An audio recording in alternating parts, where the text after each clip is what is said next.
Bilakah waktu terbaik jual emas? Patut tak kita jual emas ketika harga emas tinggi?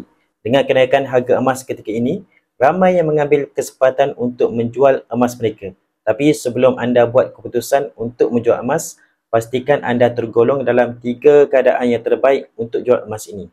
Yang pertama, iaitu kita ada peluang untuk tukarkan kepada aset yang lebih baik seperti beli rumah lelong atau beli tanah di bawah harga pasaran.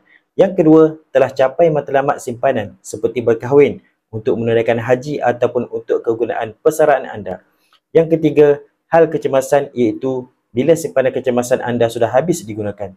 Anda boleh jual emas anda untuk menampung keperluan seharian. Public Gold menjamin harga belian balik emas yang tertinggi di pasaran. Bagaimana nak jual emas dengan Public Gold? Anda boleh sahaja walk-in ke mana-mana cawangan Public Gold di seluruh Malaysia dan pastikan anda adalah ahli Public Gold. Macam mana untuk menjadi ahli Public Gold? Boleh rujuk link di video saya supaya mudahkan urusan untuk jual emas dengan Public Gold.